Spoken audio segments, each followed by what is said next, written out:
So money troubles, I don't need to tell you, are becoming more and more of a reality, right? The cost of just about everything has been going up and up and up lately. And on top of that, we're now seeing a wave of people declaring personal bankruptcy in Quebec.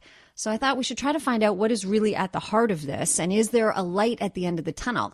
When it comes to personal bankruptcy, should it be a last resort, or in some circumstances, is it really the best solution? Pierre Fortin is president of Jean Fortin and Associés. They have been in the licensed insolvency trustee field for more than 35 years.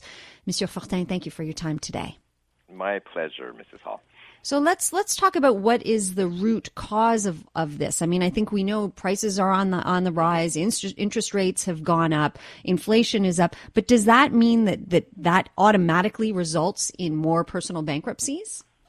Well, pre-pandemic, there was about 25% of the files were due to job losses. Another 25% were breakups, 10% health problems, and 40% was just general over-indebtedness. Now, after the pandemic, what we are seeing is a lot less impact for job losses, right? So if someone loses their job, they can find another job pretty quickly. So at least on that end, things are looking good. But definitely for a lot of Quebecers, times are very hard, especially those who during the pandemic have not managed to reduce their consumer debt. So credit cards, personal loans, credit lines, with the lower personal expenses that the pandemic forced us to do. The savings rate was way up, and a lot of people took the opportunity to reduce their personal debt. So for those who were not able to or did not, that debt burden now is more and more heavy. Okay, and then I feel like I'm curious if there is a sort of a typical person who decides that bankruptcy is the best option for them. Is this something that you're seeing across all different kinds of socioeconomic groups? Well, it's associated a lot with income and assets. So the higher the income, people with high incomes can still face bankruptcy if they spend more than what they earn, but it's rare. So what we're seeing now is a lot of people that are middle class, lower middle class, are having a hard times. The people that were not owners of their home before the pandemic, they were not able to benefit from the huge increase in value. For the homeowners, they can always refinance their homes, repay their debts. So for them, we won't be seeing them in our office anytime soon. So that's a good thing. But tenants and people who have just bought their homes when the prices were at their maximum, those will be the hardest hit with what will be coming soon. So when we say that there's a surge of personal bankruptcy happening right now in Quebec, what's it like? How bad is it? Have you seen it like this before, Monsieur Fortin? Well, with numbers, you have to be careful. We were starting from an all-time low in terms of bankruptcies and insolvencies. Okay. During the pandemic, it was minus 50%, so about half of the files that we usually get because of all the deferral payments plan. So that reduced a lot of stress for a lot of consumers. They weren't forced into insolvency proceedings.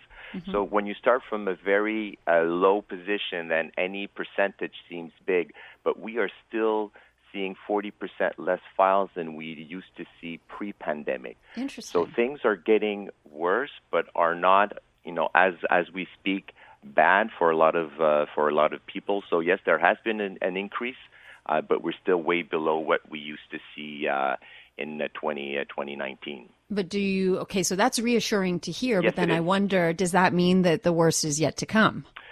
It is, because slowly but surely, during the pandemic, there was huge savings. So people were able to put some money aside, but that money for a lot of people now is gone, and now they're turning towards credit. So Equifax noticed from starting January 2022 a slow increase in the credit card balances, and this increase, was a lot bigger starting in June. So we can see that people are turning towards credit to make ends meet, and that's a turning point. That is when, if your indebtedness increases month after month, sooner or later you might hit some financial hardships. Okay, so speaking of turning point, when is that turning point for someone to go, okay, yeah, I need to consider going bankrupt, or when should they think about it? Yeah. Well, all that we're hearing now in the news is a good thing. Is that people will analyze their financial position. So the first thing to do is to make an inventory of all your consumer debts, the amount that you owe, the interest rate, and the monthly payments. The rule of thumb is that you should not be spending more than 15% of your paycheck on these monthly payments for all the unsecured debt, so credit cards, credit line, and personal loan. If you do spend more than 15%, then you're more at risk because then the consumer debts weigh too much or might weigh too much in your budget and might give you problems to pay your mortgage or other personal expenses. Okay. And then, I've heard it said that declaring bankruptcy can be a good thing for some people. It can completely, set them back on track and make a fresh start per se. Do you share that opinion? Yes. It's a hard word to say and to experience, but it is often the best solution to get right back on track, because someone who will drag out their burden of debt for 5 years after year number 4, they will not be any better off, whereas someone who's decided to file for bankruptcy 4 years back will be back on track because he'll be able to put some money aside and be able to rebuild his or her credit rating. And one last thing concerning that is that now, and that's a nice change in Quebec, where maybe 5 years back it used to be one file was a consumer proposal, one file was a bankruptcy. It was about half, and now we're looking at least 2/3 of the files are proposals, consumer proposals, whereas only a third of the files are bankruptcy. So people are able to make offers to their creditors to try to settle their debts at a reduced amount. So that's positive, and it's a lot easier to accept in many cases for people than having to file for bankruptcy. Okay. Just before I let you go, because we are out of time, but I liked what you said about the 15%. So could you just repeat that? You want to try and keep your monthly payments to 15% of your income? Yes, on the consumer debt, credit cards, credit line, personal loans, those payments should not be more than 15% of your net paycheck. All right. That's a good place to start. Great advice. Thank you for your time today, Michel Fortin. My pleasure, Natasha. Bye-bye. That is Pierre Fortin, president of Jean Fortin and Associés. And again, they've been in the licensed insolvency trustee field for more than 35 years.